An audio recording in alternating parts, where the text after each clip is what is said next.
Hi everyone.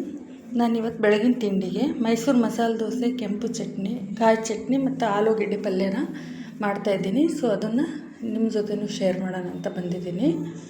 ಮೊದಲಿಗೆ ಇಲ್ಲಿ ಕೆಂಪು ಚಟ್ನಿ ಮಾಡ್ಕೊಳ್ಳಿಕ್ಕೆ ನೆನೆಸಿಟ್ಟಿರೋವಂಥ ಒಣಮೆಣಸಿನ್ಕಾಯಿ, ಕೊಬ್ಬರಿ ಮತ್ತು ಕಡಲೆ, ಹುಣಸೆ ಹಣ್ಣು,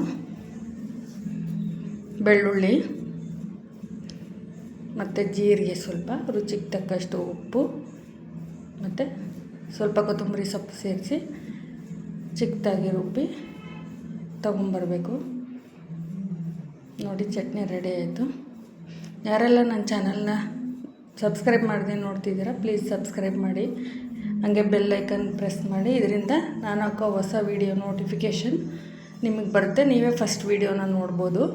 ನೆಕ್ಸ್ಟ್ ಇಲ್ಲಿ ಕಾಯಿ ಚಟ್ನಿ ಮಾಡ್ಕೊಳ್ಳಿಕ್ಕೆ ಹಸಿ ಕೊಬ್ಬರಿ, ಕಡಲೆ, ಹುರಿದಿರೋಂಥ ಒಣಮೆಣಸಿನ್ಕಾಯಿ, ಜೀರಿಗೆ, ಉಪ್ಪು, ಬೆಳ್ಳುಳ್ಳಿ, ಹುಣಸೆಹಣ್ಣು, ಸ್ವಲ್ಪ ಪುದೀನ, ಕೊತ್ತಂಬರಿ ಮತ್ತು ಶುಂಠಿನ ಸೇರಿಸಿ ನೋಡಿ ಇದನ್ನು ಸಹ ಚಿಕ್ಕದಾಗಿ ರುಬ್ಬಿ ಎತ್ತಿಟ್ಕೋಬೇಕು.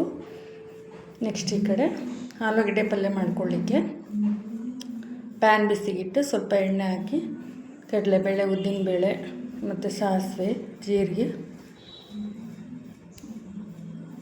ಹಾಕಿ ಸ್ವಲ್ಪ ಫ್ರೈ ಮಾಡ್ಕೋಬೇಕು.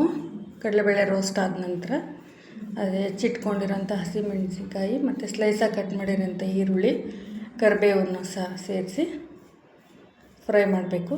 ನೆಕ್ಸ್ಟ್ ರುಚಿಗೆ ತಕ್ಕಷ್ಟು ಉಪ್ಪು, ಸ್ವಲ್ಪ ಅರಿಶಿನ ಪುಡಿ ಹಾಕಿ ಲಿಡ್ ಕ್ಲೋಸ್ ಮಾಡಿ ಈರುಳ್ಳಿ ಸಾಫ್ಟ್ ಆಗೋ ತನಕ ಬೇಯಲಿಕ್ಕೆ ಬಿಡಬೇಕು. ನೋಡಿ, ಬೆಂದಿದೆ. ಈಗ ನೆಕ್ಸ್ಟು ಬೇಯಿಸಿ ಇಟ್ಕೊಂಡಿರೋಂಥ ಆಲೂಗೆಡ್ಡೆನ ಸ್ಮ್ಯಾಶ್ ಮಾಡಿ ಹಾಕಿದರೆ ಆಲೂಗೆಡ್ಡೆ ಪಲ್ಯನೂ ಸಹ ರೆಡಿ ಆಯಿತು.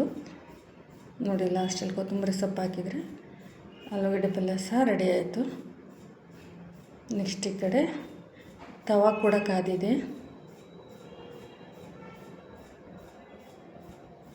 ದೋಸೆ ಹಿಟ್ಟನ್ನು ಈ ಥರ ನೋಡಿ ಸ್ವಲ್ಪ ನೀರು ಸ್ಪ್ರಿಂಕಲ್ ಮಾಡಿ 1.5 ಸೌಟ್ನಷ್ಟು ಹಿಟ್ಟು ಹಾಕಿದರೆ ಈ ಥರ ಸ್ಪ್ರೆಡ್ ಮಾಡಿದರೆ ಕ್ರಿಸ್ಪಿಯಾಗಿರೋವಂಥ ದೋಸೆ ಬರುತ್ತೆ. ದೋಸೆ ಚೆನ್ನಾಗಿ ಬರಬೇಕು ಅಂದರೆ ಕಾವಲಿ ಮೇಲೆ ಈರುಳ್ಳಿ ತಿಕ್ಕೋದ್ರಿಂದ ದೋಸೆ ತುಂಬಾ ಚೆನ್ನಾಗಿ ಬರುತ್ತೆ.